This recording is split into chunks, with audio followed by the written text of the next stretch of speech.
I never wanted to accept that I had asthma in the first place and that I had this disease. I always thought of it as a disease that would control my life. I never wanted to accept that. I remember the fear and anxiety that I had when I was a kid, and in those moments I had my mom there with me, coming and comforting me and telling me that it was okay, and not letting me feel embarrassed or ashamed. Asthma is a very common condition, first of all. Probably 8 to 10% of the population suffers with some degree of asthma. Some form of an irritation in the lungs that causes inflammation. And that can be allergy, that can be infection, it can be pollution, or very common triggers. And that leads to an over-response of the immune system and triggering of the airways to become twitchy and to narrow. And it's that inflammation and narrowing of the airways that leads to the symptoms of asthma that we see.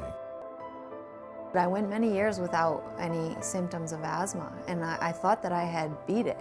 I thought that I had overcome it.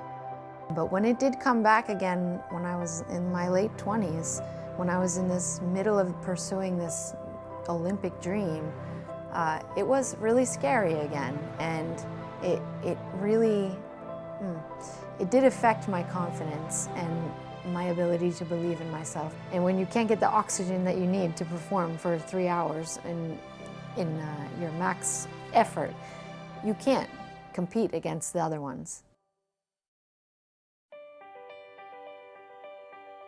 Most elite athletes, very many of them, do have exercise-induced bronchospasm, and I've interacted with a number of them, and some have told the story that they were always great athletes in high school, but maybe not Olympic level athletes, until they realized that this was going on and they got their asthma under good control.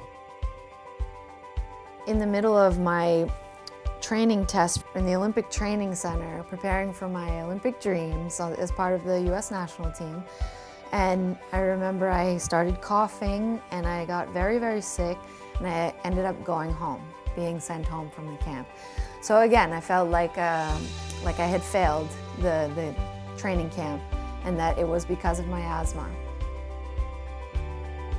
In those low points, I didn't know if it was possible to be in the Olympic Games, because I believed that I was weaker than the other cyclists that I was racing against. Disappointment, frustration, they're all too often experienced by children and adults with asthma who develop difficulty, coughing and wheezing, shortness of breath, tightness of the chest when exercising and when performing in sports. This does not have to be the case. Medications today, when used appropriately, they are so effective, they're so safe, they make it possible for asthmatics to fully participate in physical activities they enjoy and to reach their maximum potential, and at the same time to derive the important benefits of exercise on overall health and quality of life.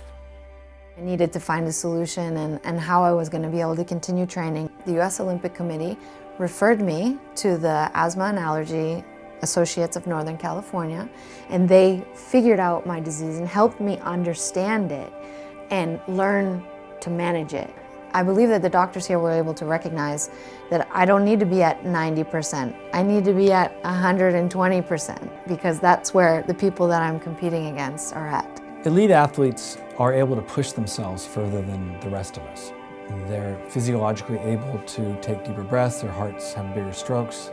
If you look at lung function in someone who's a very high level athlete, they're built differently than most of us are built. That puts them at higher risk somewhat because they are able to draw in larger quantities of this colder, drier air, and they can be challenging to treat.